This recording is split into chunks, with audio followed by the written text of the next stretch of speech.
the new stimulus program. It's a brand new program that will pay you more than $2,039.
I'm ready to fucking do this.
Hey, Street Fighters, welcome back. We're here once again after our vacation.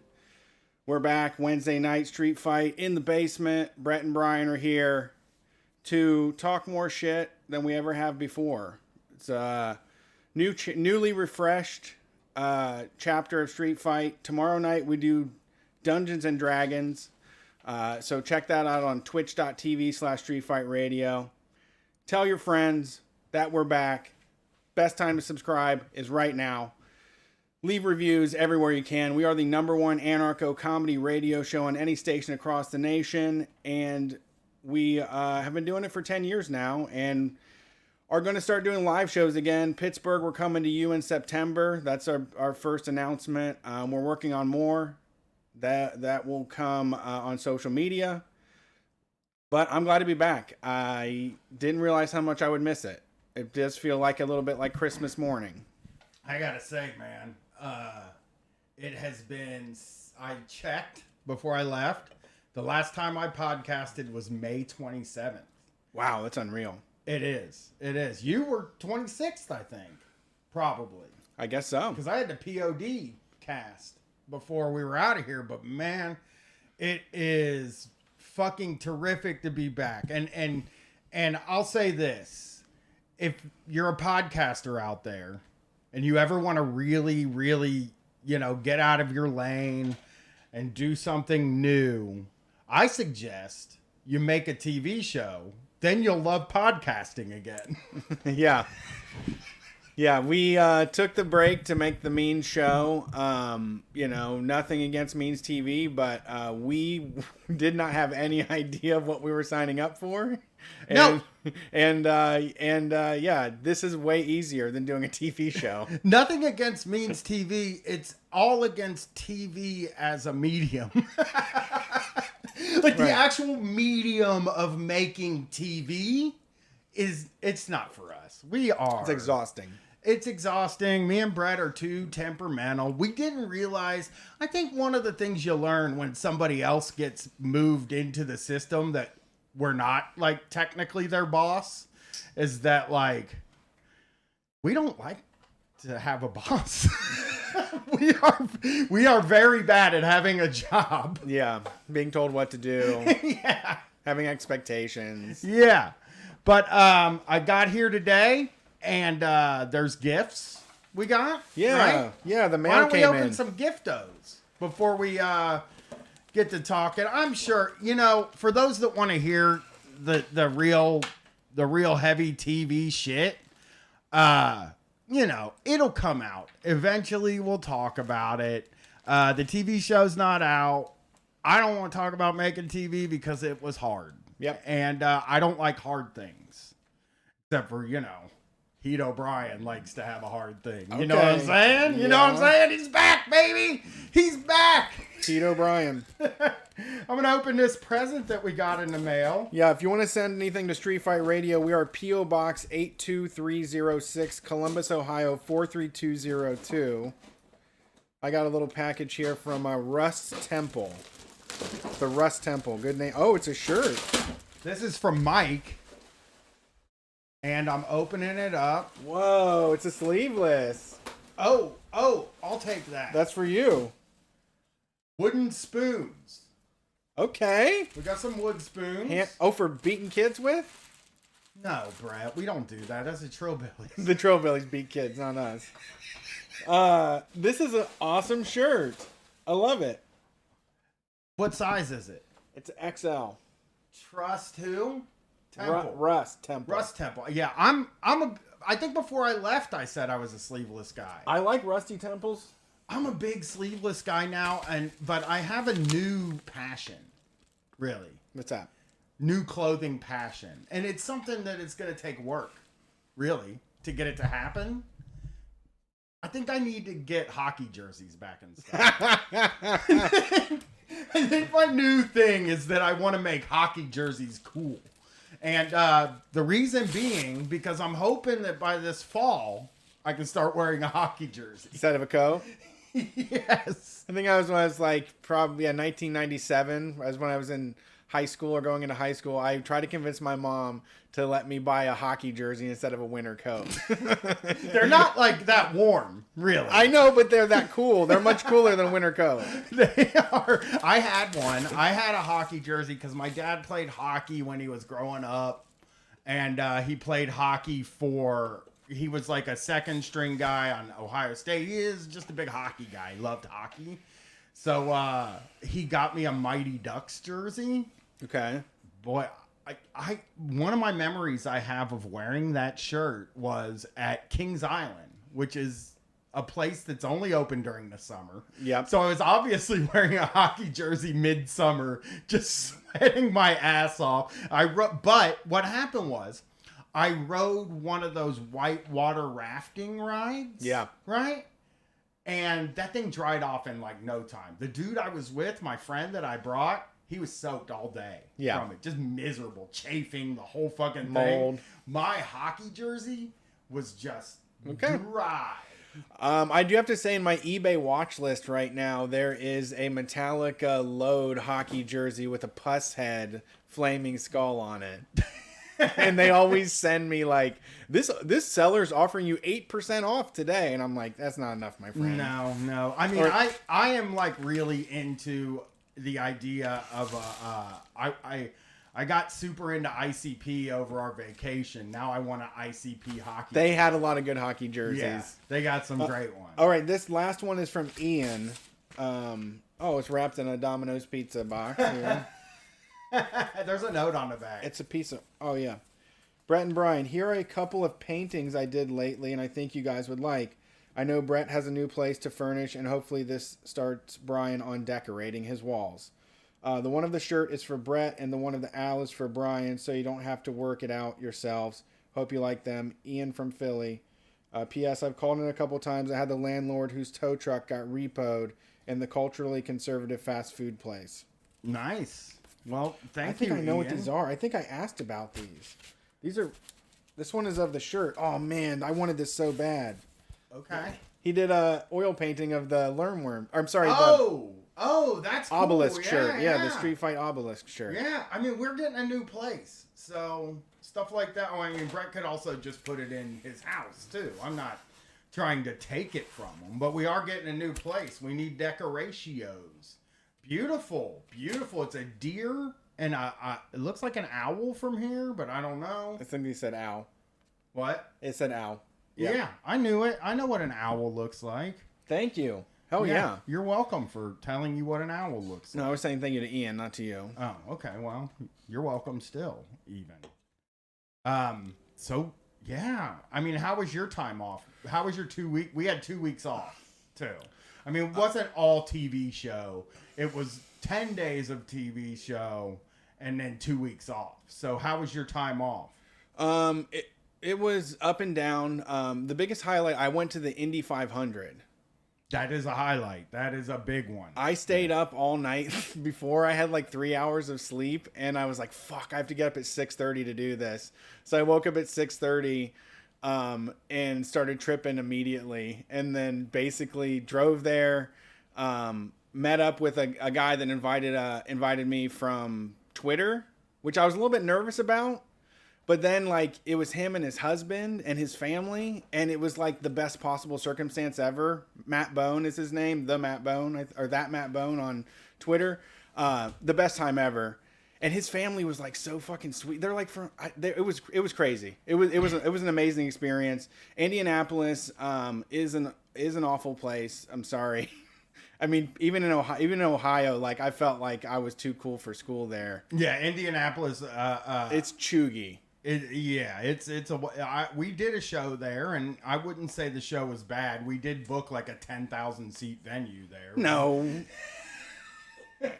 Not that. It was huge. It was huge. The guy told us right before we went on, hey, Van Halen played here. And I was like, oh, I don't think we're Van Halen big. Yeah. It was big. It was just big. It wasn't 10,000. It was probably 1,000. Yeah. Which is too big still. Yeah, it was a ton of fun. It was like the perfect day, and it was a good reset. I'm feeling a lot better, especially after the show. I kind of have not done anything for 2 months. I've kind of it's been a whirlwind. I'm kind of shaking loose of that, so I'm feeling better now, getting back to things. I'm rollerblading more. I just wake up and get on my rollerblades because I can't bring myself to do any other like fitness stuff, but that one's fun. Yeah. Yeah, man. I haven't rollerbladed in many years. I used to do it, but mine got fucked up. So yeah, or my feet grew. Really is what happened, and feet do grow. That's true. just the thing. It's unfortunate about it. There's nothing you can do to stop your feet from growing. If I would have, then I would have had these rollerblades, and I had the rollerblade brand rollerblades, which I believe are the best. Why? Yeah, I don't know about that. They made the name up, dude. I know. Of what we call it's the Kleenex of rollerblades. You're right. It is. You can't get much better than that.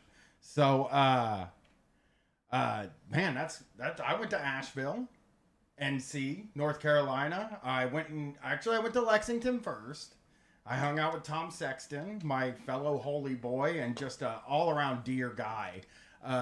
Really, we went out to dinner with my family, and really, I have to say, having a wife and a daughter is odd, because when you sit down, a teen.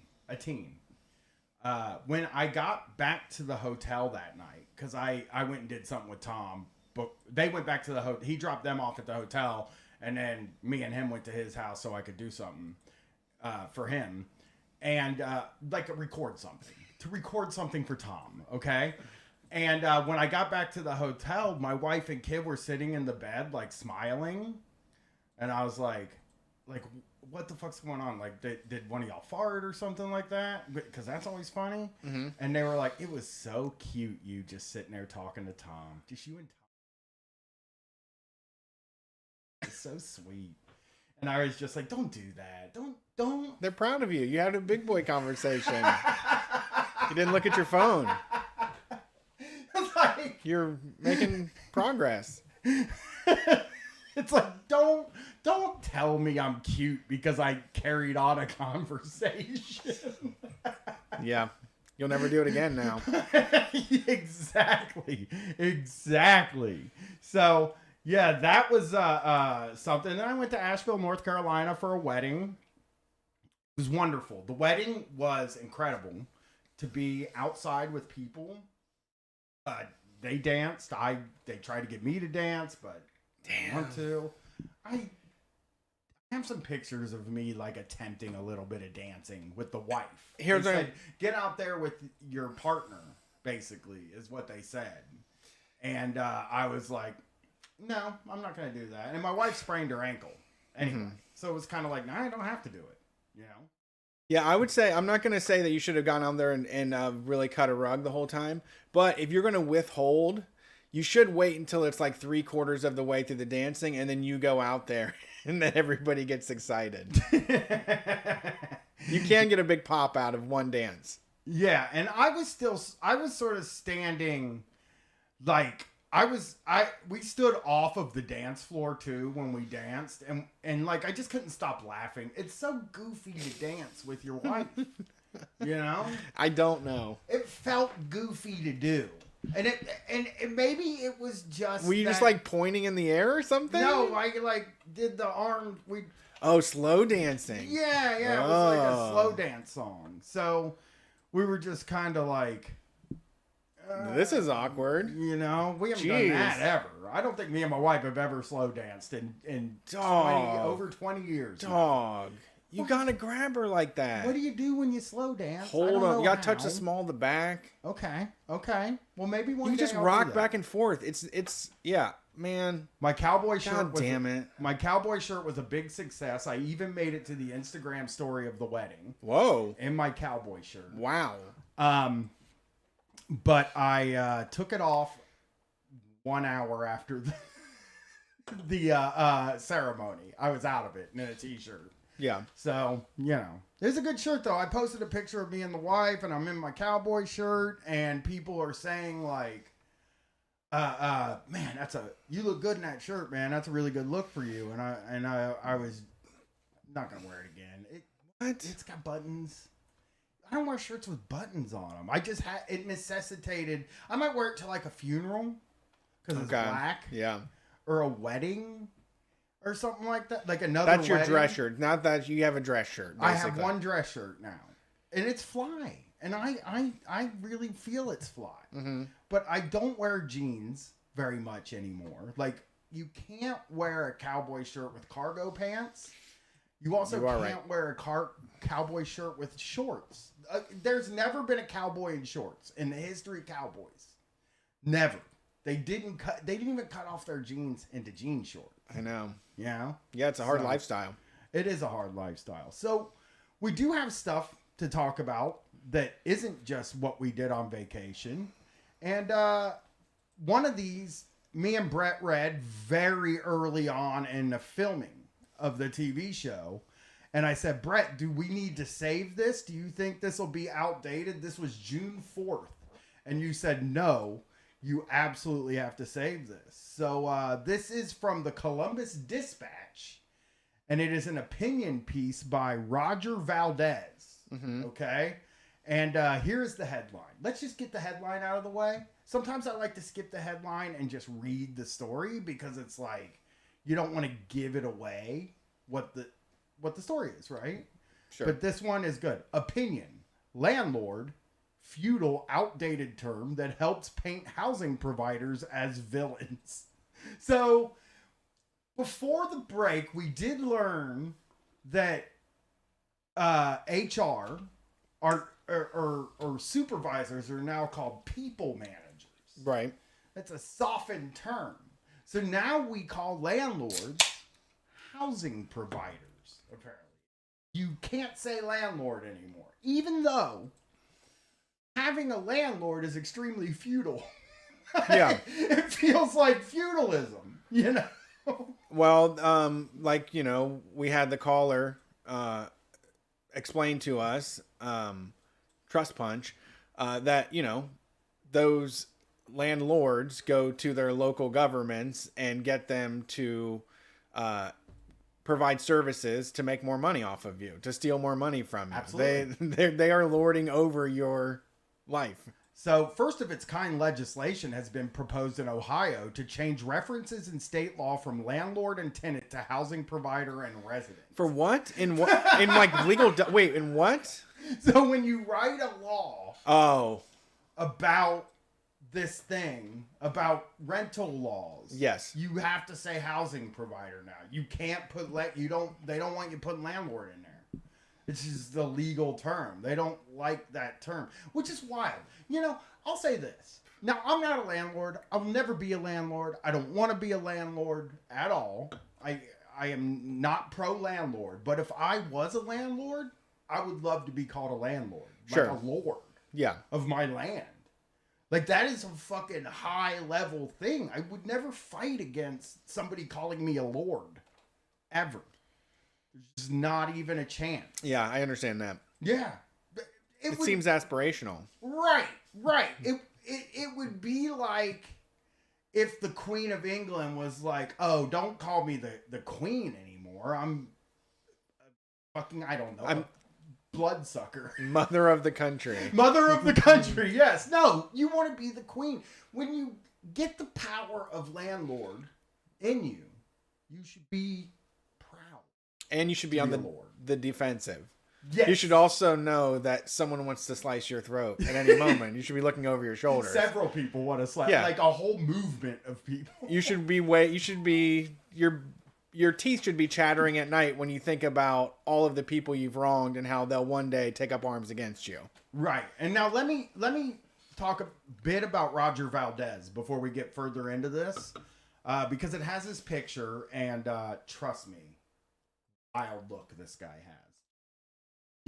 As crazy as a look could be. Okay. But Roger Valdez is a director of the Center for Housing Economics, a Seattle-based policy center researching progressive supply-side solutions to housing scarcity for the last 25 years. He has worked in, it says, fields of education, public health, urban planning, and housing. For those that don't know, and I'm not a smart guy, and I'm sure most of you know that supply side always means that he's just working for the bad guys. Yeah. Like anytime somebody decides to use supply side, it's like, yeah, you're on the bad guy team. Yeah. There's all this money on new houses. We have to sell them. Yes. It may seem like a small change, but the shift is tectonic for housing. Oddly, the proposal will prove controversial. It would mean feudal terminology would be replaced in order to reflect the real relationship between people who provide and who needs housing. But nothing's changed. No. The law has to be different than landlording. Otherwise, we have an established term. That's what you're doing. Yeah. You need to change what it means to be a landlord before we start, because you're not a housing provider. No, you're not fucking doing it out of the kindness. You're not providing housing. No, you're fucking. The grocery store is not a produce provider. Yes, they sell that shit. It's the same thing when it's like the same way you'll like look at jobs when you're like 20, where you're just like, I'm just lucky they have me here, you know. I'm the employee, very lucky that I get to be employed by this company. Until you find out, like, hey, you're providing a service here too by being the employee. You're a worker. You're working. You're doing the work. And they do this all the time. They want to change the words, but they don't want to change anything about it at all. Yeah, they don't want to feel bad about it. Right. Often housing providers in Ohio and the United States are small family-owned businesses, not powerful land barons. It feels like they are, like, powerful at the very least. Like, you're powerful when you have an extra place to rent for money. Yeah, that's power. The people that's not most place, people. Yes. Most people want to get one house that they own. Nobody aspiring to have a second one that you can rent to make money is power. It is, not only is it power, but you have too much. Yeah, you have more power than the resident. You are kind of lording power over these people once that again are living there. Yeah. On that land. You're lording power over the people that live on that land. That's just the way it is, man. Sorry. Updating language is an important first step to accurately reflect this in the law, and it should lead to better policy. Better policy for who, Roger? For who? According to the Department of Housing and Urban Development, there are between 10 million and 11 million individual investor landlords managing an average of 2 units each, many with just 1 unit. Now, that's enough. They love to do that. They love to make it sound like... What then are the people that own the huge apartment complexes landlords then? Are they housing providers? Right. You know, of course there's fucking more people that own 1 or 2 rental properties than there are people who own a whole fucking apartment complex. That's always going to be true. There's not going to be a time where that fucking changes. It doesn't, and I don't know. If you're somebody that owns like 1 property and you're just renting this thing out, and you know, I've heard of people who kind of get, you know, stuck with a place and then they have to move and they have to figure out a way to square all that away. It's like, whatever. Maybe you're not a lord. Maybe you're not, but you know what? You have an extra house. You can deal with being called landlord. Yeah. It's just the way the world works. Yeah. It's not all good. We don't have to fucking like you for doing it. No. And like the companies that provide housing, you pay them for housing and they have a system in place and they have employees. These motherfuckers that just own 1 place, they come in and decide how your shit's getting fixed. Yes. You know, they are lording over the type of repairs that happen to your house and how much is spent on it and whether or not you did that. You broke the garbage disposal, you used it. It's like, that's why I'm here. I'm living here using the space. It's falling apart. Did you put macaroni and cheese in the garbage disposal? Because, you know, that'll hurt. You used it. The steel blades can't really stand up to mac and cheese if it's coagulated. I got that one once. Yeah, you got in trouble for rice. It was rice. It wasn't macaroni and cheese. It was rice. I got in trouble for rice. You made me so mad when your fucking guy told you, "What are you doing throwing rice down here?" Rice is small as fuck, dude. It got chopped up. I can't think of anything smaller than rice.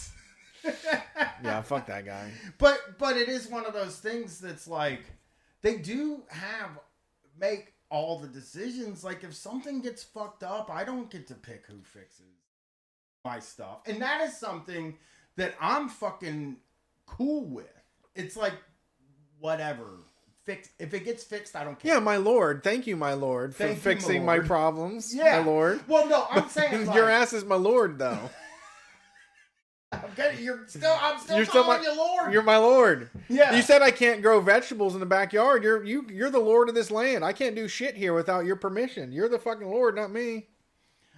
If you ask the people who provide these small portfolios of housing why low-cost housing options are disappearing, they will cite the swarm of rules and regulations combined with COVID-19 eviction bans encouraging residents to withhold rent. Ew. I don't think very many people were just like, I'm gonna withhold. I'm not gonna pay rent. You know, this COVID-19. This is like that. It is a real victim blaming sort of way to deal with. Look, that's what this whole thing has been. Yes, it is. It is. But it makes people who lost their jobs during COVID-19 that were probably. I mean, think about most of the people that lost their jobs during COVID-19. We're talking about people not people that make $100,000 a year. We're talking about people that work at fucking restaurants. Yeah. We're talking about people that work in some sectors of retail, not grocery stores, but like, you know, certain sectors of retail. Yeah. If you lose that job, it's not like you have a year's worth of rent saved up so that you can make your rent. The eviction bans, one, there is no fucking way the government didn't give them money if people stop paying rent. There isn't a possible way that the government doesn't say like, hey, we'll help the landlords out here. I think a lot of them they want to double dip. They're like, oh, okay, well, there's this eviction moratorium. I'm going to apply for the money to cover the fact that my residents can't pay rent, but I would also still like it if they paid rent. Yeah, I'm going to hassle them too. Yes. Worse, these small businesses, many operated by people of color serving other people of color, oh God, have been these POCs are just trying to provide houses to other POCs, and you defame them for that. You call them nasty names. This is one of those times where you're just like, I mean, they are really the social justice language. They are really bending that stuff in such disgusting ways. You got to move faster than them. I don't know, but yeah, it just gets ruined. Yeah, they have been made the villain in anecdotal stories about evictions. Meanwhile, providers who rent single-family homes are seeing the value of their assets skyrocket. Exactly. Yeah. Sell your house and make $50,000 and sit on that money for a couple of years and then rebuy. Right, and I think that one of the things this guy's, I'm reading between lines here, but do you think when he talks about the value of their assets skyrocketing, do you think that it is possible that he's talking about how like these people signed a lease to pay a certain amount of rent, and now all of a sudden the house is worth more. Right. And I can't just kick them out on their fucking asses. That's not legal. I have to wait in order to make that more money. That's what it sounds like, yeah. Yeah. You can't evict them. Yeah. The pressure to simply sell a rental house to a buyer who will live in it is enormous. There is a dangerous loss of low-cost housing supply. An eviction is a rare occurrence. In Cincinnati, for example, data from the recent analysis of eviction by the Center for Housing Economics, which, by the way, I'm not trusting the Center for Housing Economics. I'm just not going to do that. I don't know what they do. I'm not going to look it up, and I'm just not going to trust them. Found that the rate of actual removals, not filings, is about 1% of the more than 160,000 rental units in the city. Now, let me hit something here real quick. He says the rate of actual removals, not filings, is about 1% of the more than 160,000 rental units in the city.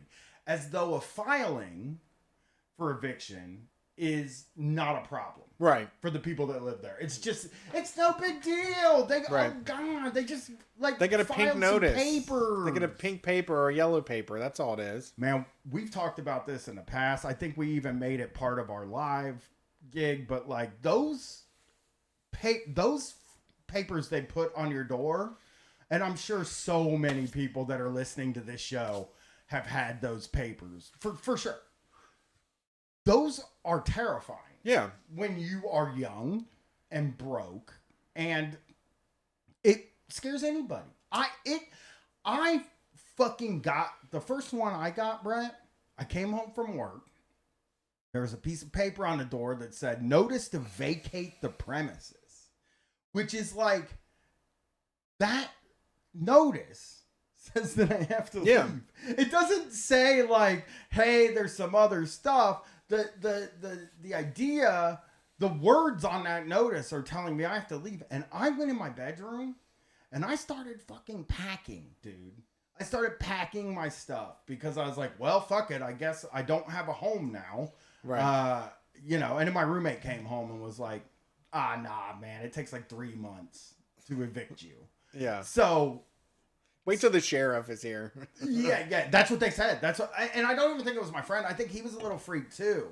I think somebody else that was a little older than us that had, been through the ringer with this kind of thing was like, dude, it takes 3 months to evict somebody. Yeah. Don't even fucking sweat it, So, but those eviction notices, no matter what, every time you get one, I haven't had one. And the place I live now, I get along with the landlord well enough.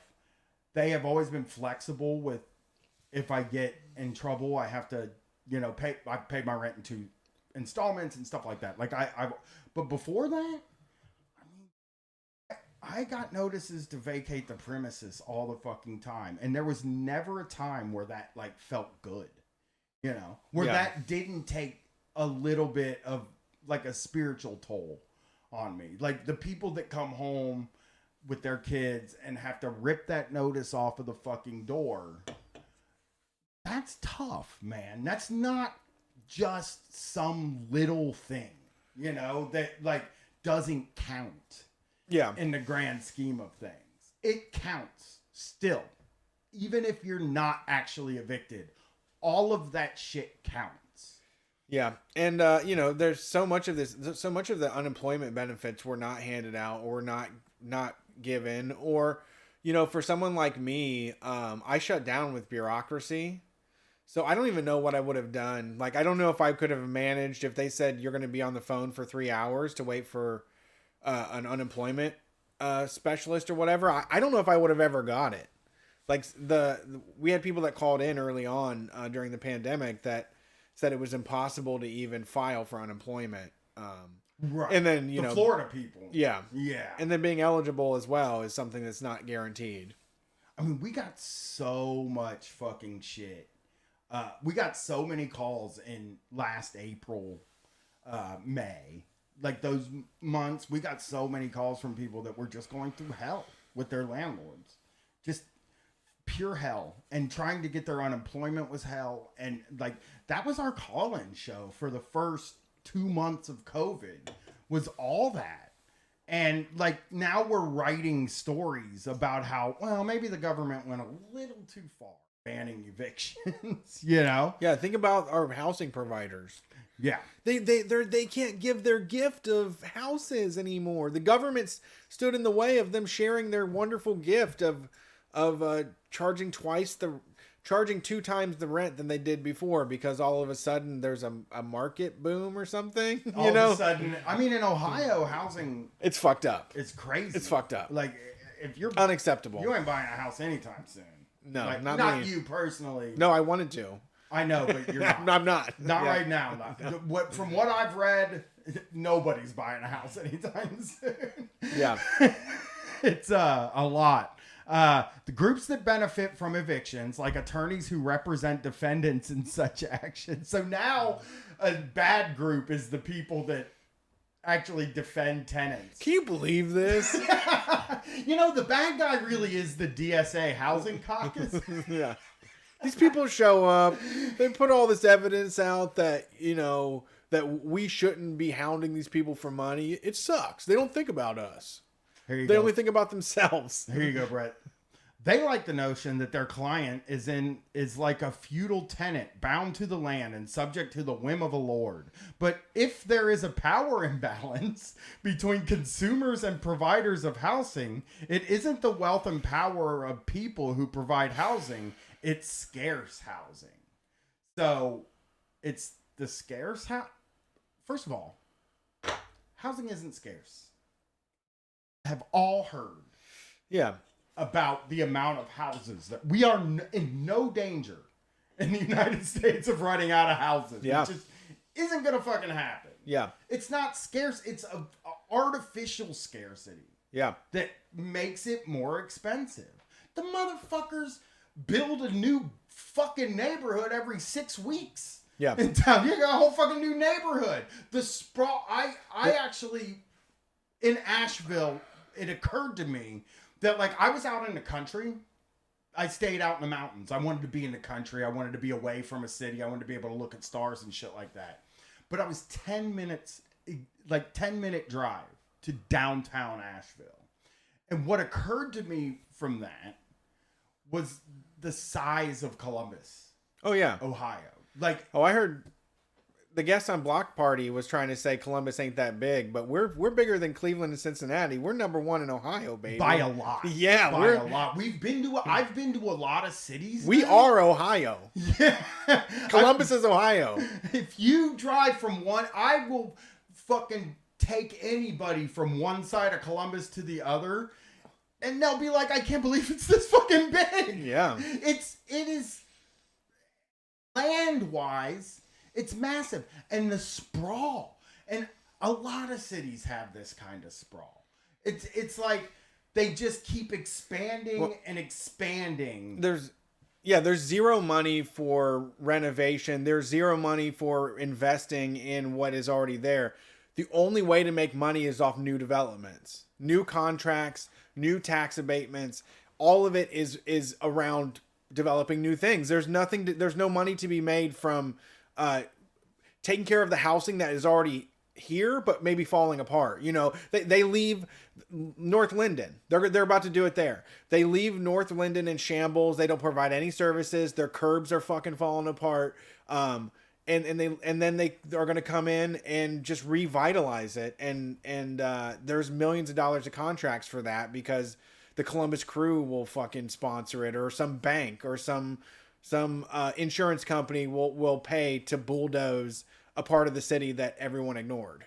Right. Right. It's awful. It's just not a supply problem. Yeah. It's a capital. It's definitely a capitalism problem. Yes. It's that somebody has to make money from this. Yes. Is what it is. Because as far as like the amount of houses, I mean, I would love to take this guy to the neighborhood I grew up in and show him how many empty houses are there. There's so many empty houses there. Go to any fucking building in a downtown of any city that's not New York and fucking tell me those buildings are all the way full. Yeah. Seriously look me in the face and tell me that these luxury buildings are at full capacity and there's no room for any other people to sleep there. You can't, that's just, these things are at, I mean, a lot of these things are like 40% capacity. There's nobody living in so many houses. So it's just that you can't make money. And if you give people houses or give them cheap housing, there's no money to be made in that. Or if you provided, forgivable loans for housing repairs, things like that too. Yep. For people to, Exactly. You're exactly right. So the next thing I wanted to get to is a very common thread on Street Fight. And, I've heard other leftist shows touch this stuff too. And I'm very curious about this. An open letter was published on June 9th. About BrewDog, the brewery. Do you know BrewDog? Oh, yeah. Yes. You do know them? Yeah, I like their beer a lot. Yeah. They rolled into town and kind of took over and were available everywhere, and then especially at Costco. So you could get it. It was like the lowest price per IPA in town. Yeah. So there's an open letter published by the employees. We're going to go through that letter. I do want to ask you first, like, what is it with these microbreweries? Like, why are we always reading an open letter from a microbrewery? Number one, it's drugs.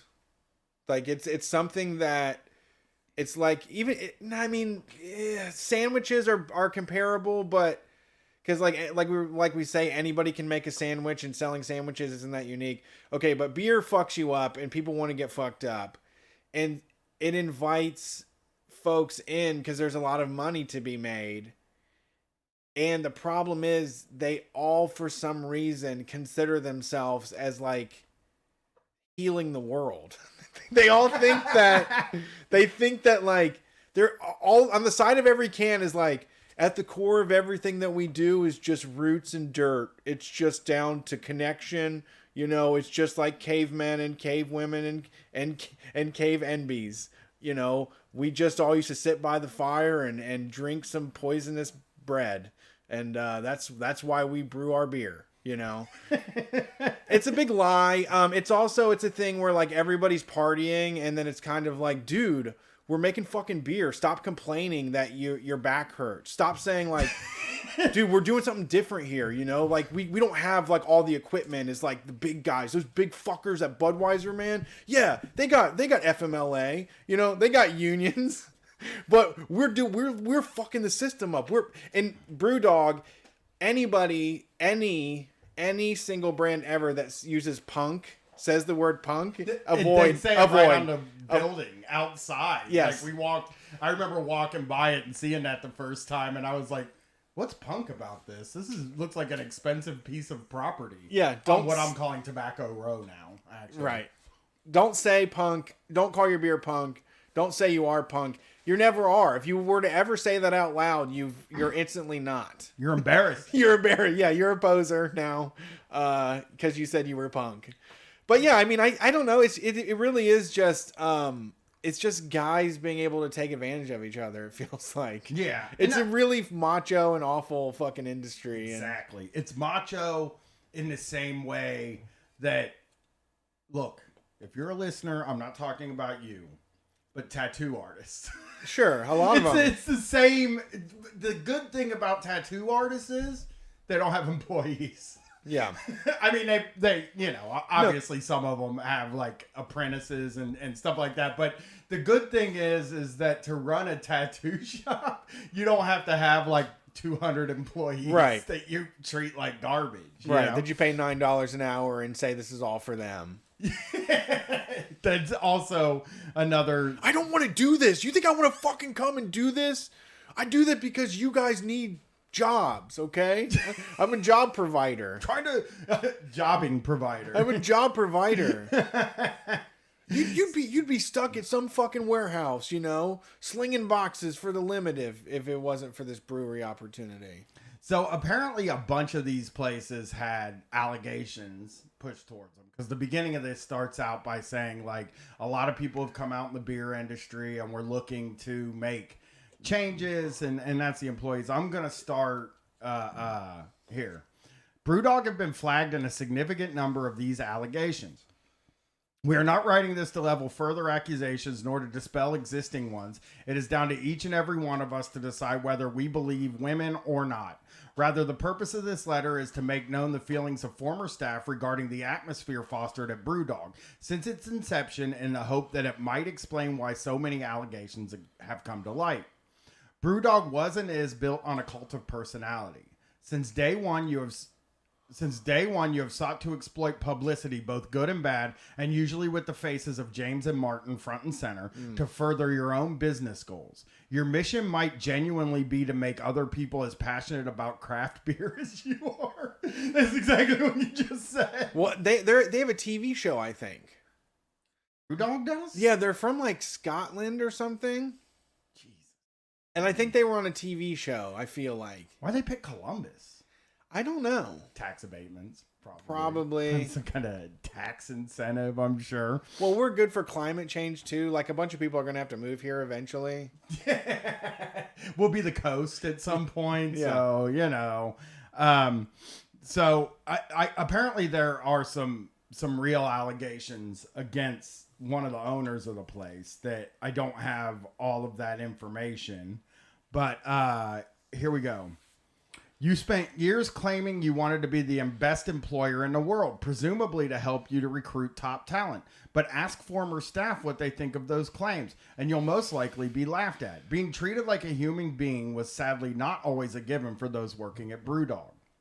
These days, you claim to want to save the planet, an admirable mission, but slightly undermined when you look back over years of vanity projects, chartering flights across the Atlantic that had to be filled with staff to justify them even going ahead, brewing an eco-friendly saison with glacier water, half of which was dumped down the drain, so the proceeds could go to charity, but only after the donation was slashed because it was too much. We hope the use of a private jet has come to an end, but it wouldn't surprise us if it hasn't. Forgive us if we feel any claims made recently about changing the business seem insincere. For as long as any of us can remember, we have never seen anything that has made us feel like BrewDog has lived the values it purports to uphold. Damn. It doesn't matter which part of the business we worked in. Production, bartending, sales, operations, packaging, quality marketing, or HR. We all felt that in our day-to-day working lives, there were at best hurdles and at worst genuine safety concerns. We felt that no matter how these were raised, the likelihood was that we would be met with some variation on that's just the way things are. I believe that. This is like, if you don't believe, I will always err on the side of the employee, obviously, because that's like kind of who I am. But also, anytime an employee says that they brought a concern and they said that's just the way things are, it's true 100% of the time. It's not even 99% of the time. Yeah. It's 100% of the fucking time, you know? Sometimes it was linked to James directly. Sometimes it was because someone in a position of power felt unable to act in such a manner. We believe these toxic attitudes toward junior staff trickled down throughout the business from day one until they were simply an intrinsic part of the company. So many of us started our jobs there eagerly, already bought into the BrewDog ethos, only to very quickly discover that fast-paced meant unmanageable and challenging meant damaging. Some people, no names, but as a group we know who they are, quickly discovered that this could be exploited and allow them to treat other staff however they liked without repercussions, making them feel belittled and are pressured into working beyond their capacity and often eventually feeling forced out of the business because that was perceived as the way the company operated. If we didn't like it, we should leave. Every single one of us worked with at least one of these people who often quickly rose through the ranks as someone loyal to James and his preferred ways of working. That's another thing that I've been involved with in companies that I've worked for is, you know, as much as people, as cartoonishly evil as we sometimes make bosses sound, I truly believe that most of them do not want to fire people. And I don't think that means that they don't fire people. I think that means that firing is their last resort if they can't force them to leave. You know what I'm saying? So, like, I think a lot of times the boss is afraid to say you're fired, you're terminated to an employee. But what they do is they make working so fucking unmanageable that you have to leave. You're just not going to make it. I've seen bosses go after specific employees. I've seen that happen in my time where like, then they make you seem paranoid when you leave, you know, like the boss will say to you, like, this guy's a fuck up. I'm going to push at them. And then like when they leave, they're like, he was paranoid, man. I can't, like they did that to me. I don't know if they were trying to force me out, but I know they were trying to make my job more difficult to make me miserable, you know? Yeah. I think they're more along the lines of just saying things that sound good from a marketing standpoint seems more where they're at, but like it doesn't match basically the guy in his mind is like, whatever I think is the most compassionate and best way to do things. That's why I run that's why I run BrewDog. But then his actions are just like, well, that's what it takes to be compassionate and awesome. You know? Yeah. So what they're saying is like that the company ignores health and safety guidelines,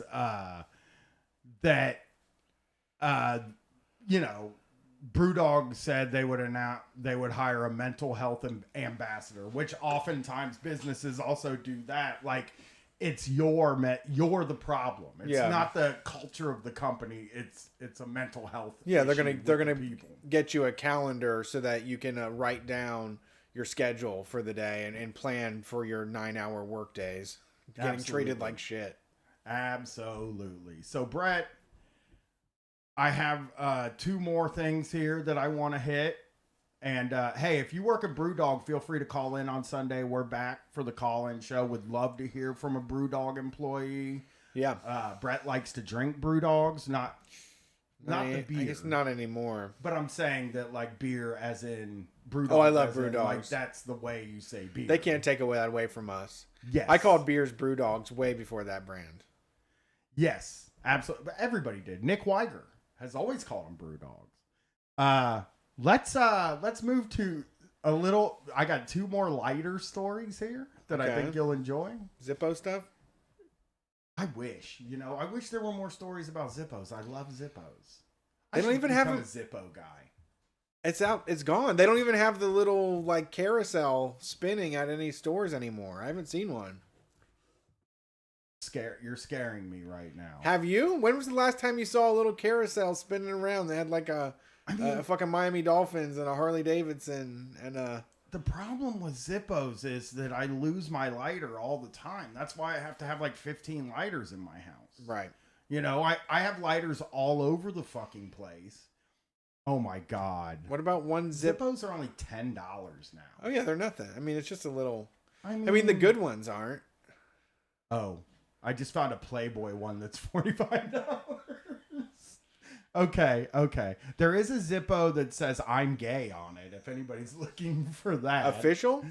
It's a Zippo. It says gay Zippo lighter off Zazzle. I think you can get anything you want. Probably Zippo style.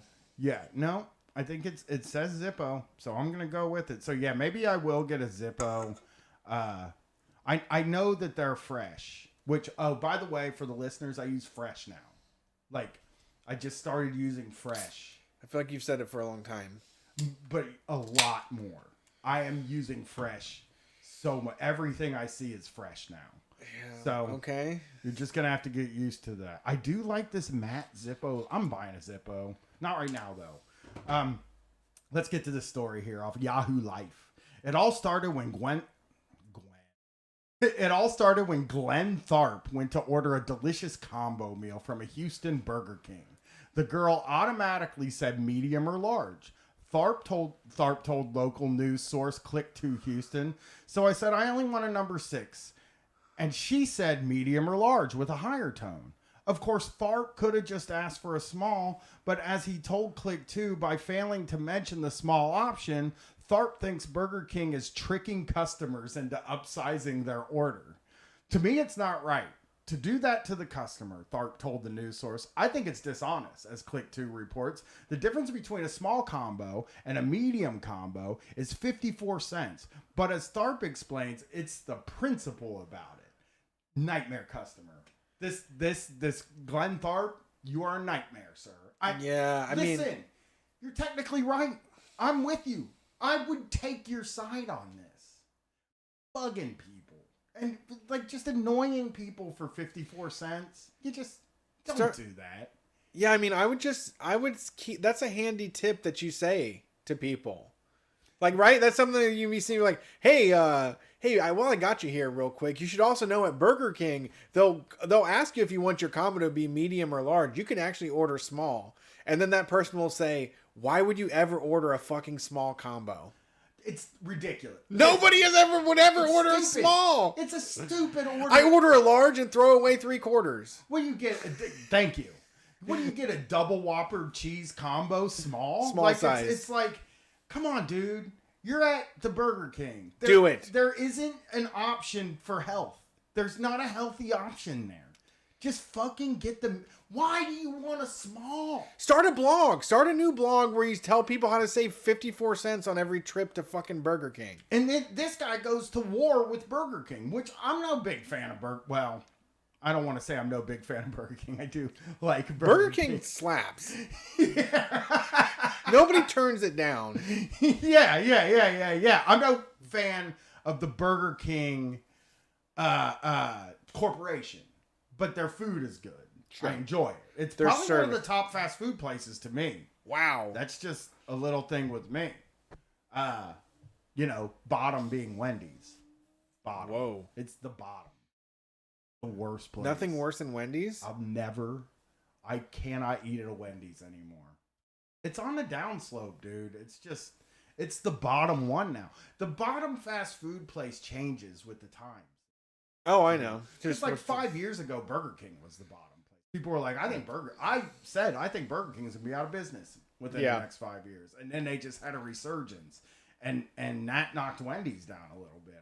I just don't know. You drive by a Wendy's, it looks bad. Like, it's got a bad look on the outside. It's all in, like, various stages of disrepair. You go in there, it's not modern. It doesn't have a modern look inside there. It still looks like it did when I was fucking, 15. Yeah. And, like, the food, I've had 2 burgers from there in the past 5 years, and they were both bad. I don't know if that's, like, a good sample size, but they were both very bad and dry. So yeah, they got rid of the broccoli cheddar potato. I think it fucked everything up. Also, they don't have a veggie burger, which is ridiculous.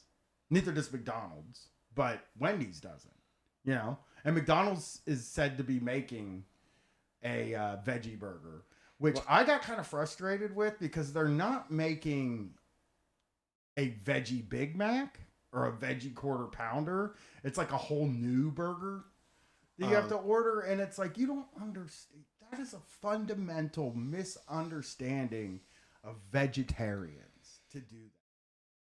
What a vegetarian wants is a motherfucking Big Mac. They want to eat a Big Mac. They don't want a whole new sandwich with lettuce on it. Yeah. They ain't trying to get lettuce at McDonald's. No red onions. Please don't put red onions on it. They're going to put lettuce, red onions, and tomatoes Heirloom on tomatoes. It. Yeah, it's just going to be, you're just going to be like so let down. You're just going to be like, why wasn't this a Big Mac? They have all the technology to make the impossible Big Mac. And they're fucking around with this other idea.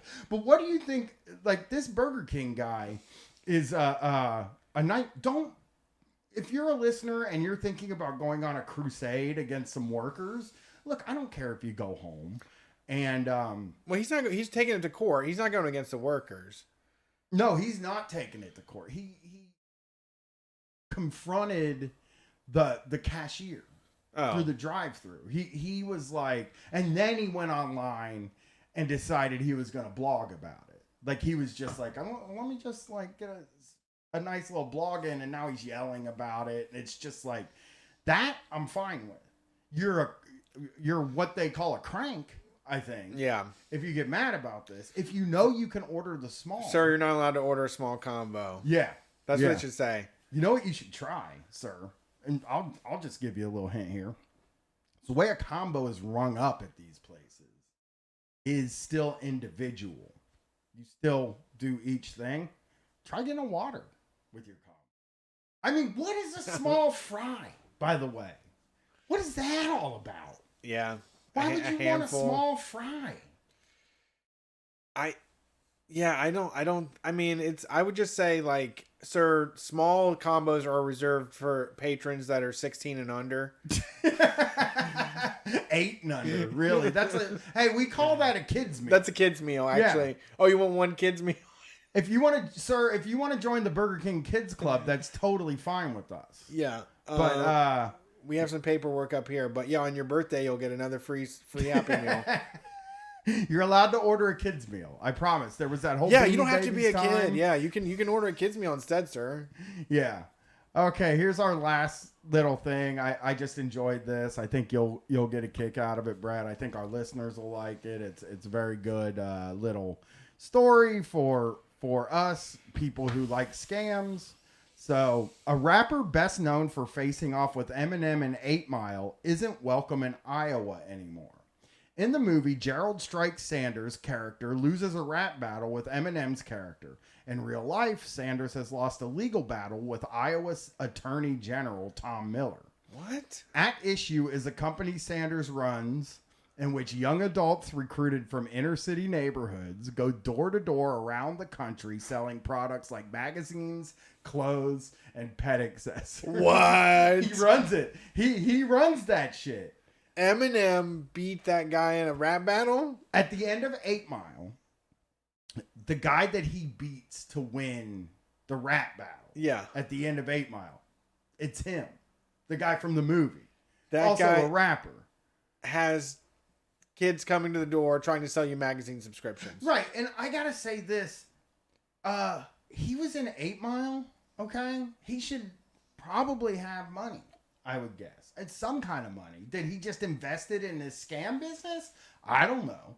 But it's an interesting scam. I'll say that. We have that scam here. Wait, the real guy or the actor? The actor. Oh, I thought it was the real guy. No, it's The actor. The actor. He took that money and spent it on... Yeah, that makes sense. On a door-to-door company. Miller's office complains Sanders directed them falsely to tell people the money went to local charities. I'm done, yeah. Very common scam. A claim Sanders vehemently denies, which... listen, Sanders, the 8 Mile guy, I think I like him more than Bernie Sanders now, actually. But he, listen, we know those kids were told to say it was charity.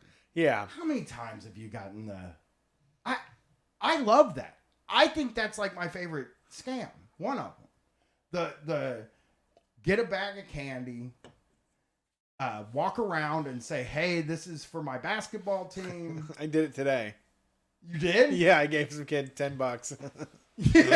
Yeah. It's great. It's an incredible It's easy scam money, yeah. to me. I wish more kids, I hope they're not passing it up to somebody else. Like, my hope is that this was like 5 smart when you do it. Yeah. My hope is always it's like 5 smart kids that were just like, look, man, you know, we can buy these candies for this much and we can sell them for much more, saying it's charity. It's the same thing.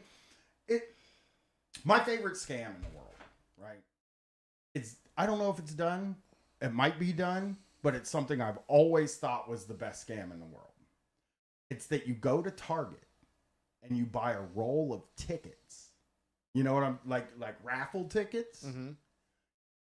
Sell those tickets.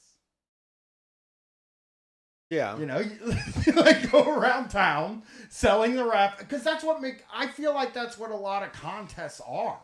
Like, nobody fucking knows. Yeah. You know, remember when you would go to the mall and they would have a car in the mall and you would just fill out a little form and stick it in there? They were just data mining. Yeah, they were just selling your information. They were making $1 for every single person that put a fucking card in there. So you get hounded with telemarketers. Nobody ever got that car. No. I truly believe that. And when you look at a roll of tickets, I think I looked them up one day. They're $30 for a roll of tickets. I mean, you're looking at like... Sky's the limit. It's so much money, dude. You could sell the tickets for $1 a piece. See, but you gotta get a teenager, though, that says it's for, like, band boosters. Like, if we showed up, I wouldn't be able to... I couldn't sell anybody on a lottery. I couldn't walk up and sell anybody on a lottery. What if... Unless I said it was the band director. I would say it was the band director. That's... go to We're giving away a new Honda Accord. I mean, what we could really do is go to an outdoor festival, buy one of those tumblers with the balls in them, and set it up in our booth, and then just a couple rolls of tickets, and just be like, buy these, you know, $5 a piece, and people would buy those. You know? But why? To win what? We would have to come up with a lie for what the prize is, but we would have the tumbler with the balls. Yeah, why do you add that, though? For looks? You're not Just thinking like a scam artist here, okay, at all. We're talking about a scam here. What you could do is you could go to like the Breakaway Music Festival, right? Which is a festival in town. They do EDM and rap music. Buy a fake Supreme shirt. Fucking hang that up in there. And also have the tourney thing. You're making all the money. You're just making all the money. I just know it. It's full. It's the most foolproof scam. I cannot think of a better scam than the ticket scam. I believe it wholeheartedly. I mean, fuck, Dave and Buster's is a ticket scam. It's a whole ticket scam. No. It is. You actually get stuff. But you spend a fucking ton of money to get like something that's worth 20 cents. Right? Sure. Yeah. That's a ticket scam. But that's not a scam because they actually you get something. If you don't give anything away, that's a scam. If you give something away, you legally did not do a scam. Oh, so now it's against the law to do scams? Yes. Which I have always felt. You're not going after like powerless people or anything like that. If you're just scamming, like if you go to a rich neighborhood and you do the raffle scam that I've come up with, that's not a crime. Like they should know, guy looking like me. But you know what I would do? What I would do is put on a baseball uniform. Okay. Like the baseball pants and a fucking shirt that says like the Twins on it or something like that. And on the back, it would have like a Dairy Queen. Dairy Queen 643. Say Coach. Yeah. And it'll say Coach and it'll have a number on it that's not 69. It would probably be like a random number. And like, I'd sell them all. I'm telling you. I'm a genius, man. So what's important to know is that I did not send people into neighborhoods to defraud people, he says. Still, Sanders agreed in a settlement release Wednesday to close down Iowa operations of his company, Atlanta-based Inner City Solutions. In documents, Miller's office alleged that Inner City Solutions failed to register as a fundraiser, failed to obtain door-to-door sales licenses, and did not inform buyers of their right to cancel sales within 3 days. Which, you know, Katie got scammed once by somebody pulling this scam at the grocery store. They had a pack of receipts and they had a brochure of different magazines. It was just a brochure of like different magazines. And it was like a really too good to be true price. There was fucking no possible way you were getting these magazines for this price. She comes home, shows me the receipt, and it was $60, I think she spent, but it was for like... That doesn't sound too good to be true on magazines. 5-year subscriptions for like 5 magazines. It was... Maybe it was $38. I don't remember. It was an amount of money that at that time felt like $1 million to me, but wasn't $1 million. It wasn't a ton of money. It was just what felt like a ton of money to me at this time of my life where I was very broke. And she brought the receipt home and I was like, you got ripped off. And she was like, how do you know? And I was like, I don't know. I mean, did they give you anything? Like, but we ended up getting our money back from the Attorney General. Because it wasn't real. The Attorney General sent our money back because it was a whole fake thing. They weren't sending the magazines. I cannot, for the life of me, remember why I knew that they weren't going to send the magazines, but they didn't send the magazines. It was like a known scam that they would write receipts for these magazines, take the money. And, you know, that worked. It worked.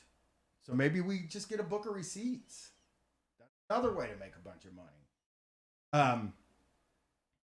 So he painted it as so we could go after you for these crazy amounts, but if you sign this paper saying you'll never come back to Iowa, we'll leave it alone. I mean, that's fair. Yeah. You know what? I like that. I actually, for me, I would love it if like me and Brett went and did a cool scam somewhere. And then they were like, oh, like in Iowa, and they were, maybe we should do it in Iowa. And they'll just be like, you can't come back to Iowa anymore. And you're like, okay, man, I'm out. You know, it's like Old West style. Yeah. Legal wranglings. In addition to his appearance as rapper Lickety Split. That's a good name, though. I like it when things are lickety split. I don't. Sanders was part of an early 2000s Detroit rap group, the Mountain Climbers. No. What mountain in Detroit?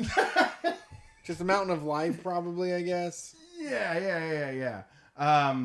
He also was in, he went on to appear in other movies playing himself in 513 and Malcolm X in 2015's American Sharia, which I don't know what American Sharia is, but I don't think it was a positive depiction of Malcolm X. Wait, he played himself? He played himself in one movie. Why am I confused? Is he an actor or is he really a rapper from Detroit? He's both. Well, I thought he was an actor. You said he was an actor at the beginning. Apparently, he was an actor. But and the real guy. Yeah. So he's not an actor.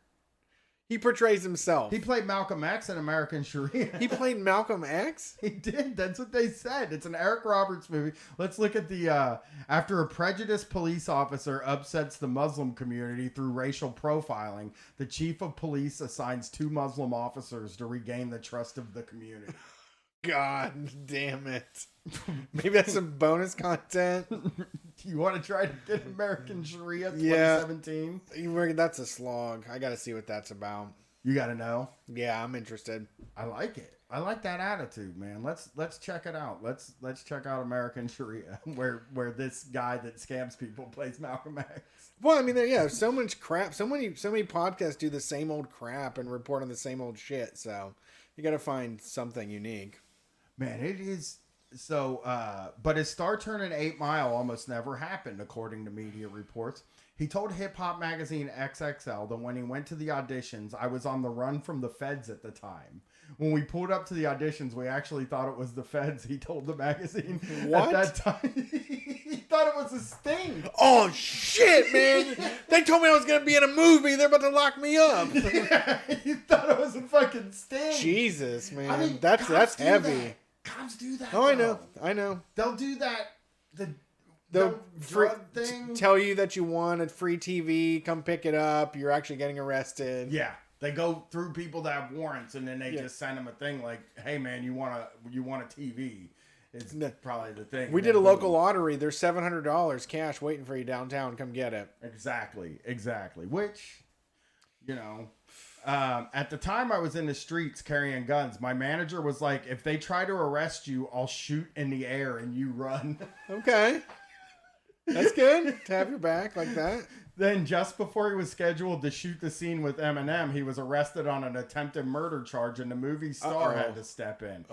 M done bailed me out on my attempted murder case, he told XXL. Okay, I don't... This guy... Since then, Sanders maybe he should be kicked out of every place, not just Iowa. He seems like trouble. Yeah, a little bit. Yeah, I think shut this guy down. Yeah, if I'm fine with it. Since then, Sanders has become a successful businessman, said manager Erica Mystery McCullen. At the end of the day, he was an actor who had some situations that he overcame, and he became a better person for it, she said. He's not the same person he was 15 years ago. Are you the same person you were 15 years ago, she said? Which that's a really good point. I do agree with that. But I also just want to throw in there that he runs this thing called Inner City Solutions, where he has young adults go and knock on doors to sell things and tell people it's from charity, which means that it's just a door-to-door sales business because he doesn't give to charity. He doesn't give the money to charity, he said, as part of the court filing that we never promised we were going to give it to charity. So it seems like an odd business anyway, but Yeah, I've told the story about the place I went. I had a interview, and they stuck me in a parking lot all day, and I had to sell coupons. You would try to get someone to pay $20, $40, $60 to coupons in town, for restaurants that would be for free entrees or whatever it was. The value, they were like $20 value, you pay $20, this is $100 in coupons. And it goes to charity. Were you selling, I gotta ask you, were you selling the entertainment magazine? No. The book? 'Cause no. My parents used to buy that every year. The entertainment book is a good deal. The entertainment book, you can work it. They can't sell that anymore. But yeah, I guess my parents bought it every year, and when I found out it was $60 when I became an adult, or whatever it was some price that I was like, my parents paid that much for that fucking thing. Yeah, I probably used 3 coupons out of the whole thing. Yeah, I bought them, but I use them. I make sure I get my money's worth when it comes to the entertainment book. Do they? They still sell them? There's no. They do. It has to be. Is it an app? Maybe it would be like an app that you pay $5 a month to get access to local coupons. It is an app. They are celebrating 60 years of savings. It's Hallelujah. 60th anniversary. Hallelujah, too. The entertainment book. We can get 1 free game of bowling with two game purchase. I wonder if our listeners ever heard of the entertainment book. I'll check the chat. There's entertainment books everywhere. Yeah, I don't have my computer tonight, so I haven't been reading what everybody's writing. Yeah, let me know in the chat real quick while we're still chatting. It was like a phone book. Think of like a phone book, like a 1/3 size phone book that was just full of like, free fish sandwich on Fridays at Dairy Queen. 1 game of bowling was always constantly in there. I would use it on dry cleaning sometimes. There was always good dry cleaning in there. All 2021 entertainment books are $5 right now. You can get one for $5 Yeah, after they print them, they go down. So, and then they have digital membership, so you can get on an app. Brett's gonna have the entertainment book app. Yep, but before midnight. I'm an entertainment book member. I'm here. I get an extra scoop of ice cream on mine. Yeah. Right. I love savings books. Yeah, they're also in Canada too. So we're going on tour soon. Yeah. An entertainment book might not be the worst thing in the world to own. It's really fiscally responsible for us to have the entertainment book. Yeah. Fucking in some city bowling. Yeah. Drive 35 minutes out of our way to get an extra ½ pound of roasted almonds with a 1 pound purchase. Dude, fucking sitting in the hotel room eating out of one of those big tins of 3 different kinds of popcorn. Chicago style. $9.99 Chicago style bins for every entertainment book owner. Oh, coupons are the best, man. Yeah. Somebody in the chat said our school had plastic cards with like 30 deals to local businesses listed on. We have that in my neighborhood. We have it always. We buy them every year because it's a booster thing. Yeah. Never use it. It's a donation. Yeah, and it's like a boring kind of like 5% off at Dairy Queen. Right. Stuff where it's like, this is not going to make a difference in my life. 5% off at Dairy Queen. Sorry. Yeah, if you feel embarrassed to ask for that. Yeah. Like, I'm sorry, could I get, I was supposed to get 28 cents off of this order. Yes. I'm a booster, so I get 5%, Yeah. It says here, I wish they would just ask for money. I hate the schools. I hate fundraising for schools. It's fucking awful. I wish they would just beg for money instead of trying to get kids to sell shit. Yeah. There's a few people in the chat that sold them for school. I do hate that.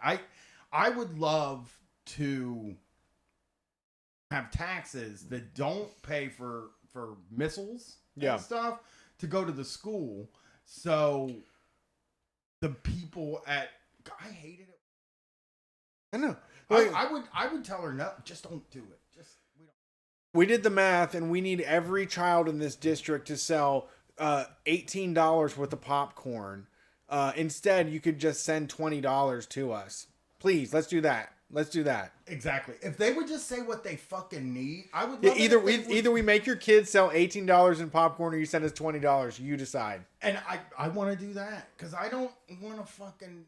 I just hate this idea that you like turn your kid... And the kid doesn't even become a salesperson anyway.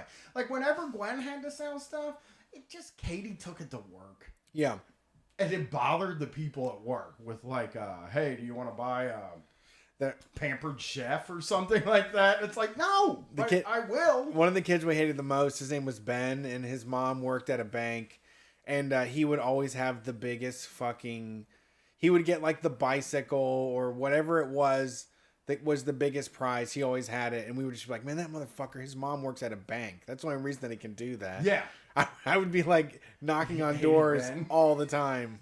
Fuck you, Ben. Fuck Ben. Fucking Ben with the mom that works at the goddamn bank. Yeah. Just selling everything. I mean, I knew she was doing all the work. Yeah, I had a lot of friends, like, because in Columbus, one of the big employers are Nationwide, Huntington Bank, and yeah, Chase. That was her thing.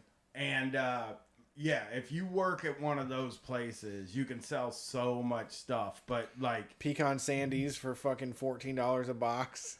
Yeah, but it's so mean. It's so unfair to every single person involved in the thing, except for the company that does the fundraising. It's the only people it's not unfair for them too. They're useless. Exactly. I mean, like, you can go to Aldi and get 2 pounds of mixed nuts for $9. Instead, we have an entire company that repackages mixed nuts and sells them for $16, that makes kids sell them for $16. And there's a whole company of doing logistics of taking $8 per pound nuts and selling them for $16 per pound and making kids do it. Exactly. Making kids do it, and also just like, man, you know, there's times in my life, in my 20s and stuff like that, where I was just flat ass broke. But my wife was like, "Yeah, we gotta buy a $35 fucking, I don't know, spoon. Summer sausages." Yeah. Would you rather have the summer sausages or oranges or this pack of spoons? And I'm like, I don't want any of those. Those are like all things I don't want. Yeah. So, well, I think we're back. We're back in the swing of things. We'll be here tomorrow doing Dungeons and Dragons, which Thursday, because this show will be posted tomorrow, and it's a whole thing. Later today, we will be playing Dungeons and Dragons Thursday, the whatever day it is, at 9:00. Thursday the 23rd at 9:00, we'll be on our stream playing Dungeons and Dragons. Twitch.tv/Street Fight Radio. And Sunday, we will be here with the call-in show. And then next week, Heat O'Brien's going to come back for a couple more weeks. Okay. And so the Patreon, you'll get Heat O'Brien for a couple more weeks before I go to something else. I haven't really... I have a few ideas. I'm going to like run them by Brett. And that's it. That's the fucking show, dude. Yeah, thanks for listening. We're back. We appreciate all y'all that support what we do. And we'll keep you updated. The t-shirt pre-orders, it is actually happening. Like I said, I've been in a hole for like 2 months, and I definitely dropped the ball when it came to those t-shirt pre-orders, but it is happening, and those will start hitting the mail soon, and hopefully I can get on a regular schedule. But you know, life has been hell. I got divorced, so it fucking sucks. My life fucking sucks, you know, from time to time. Hey, but like we did make the TV show that we've been promising. Yes. Like we made that. That's true. So that's gonna come out in the future at some point. I think no all dates. will like it. I'll never give you a date. Not for this thing, no. But it will come out at some point, and I think you'll like it. And you know, we're back. We are fucking full on back. We're so back that on September 16th we have a tour date. Sure. Or a live show in Pittsburgh, and hopefully one in Columbus before that. And what's the goal? We're gonna try to get everywhere close for right now to knock the rust off, and then you know, we'll go everywhere. We're back, baby. We're back on the road. We're back on the show. It's fucking Street Fight, baby. That's how it goes. Peace.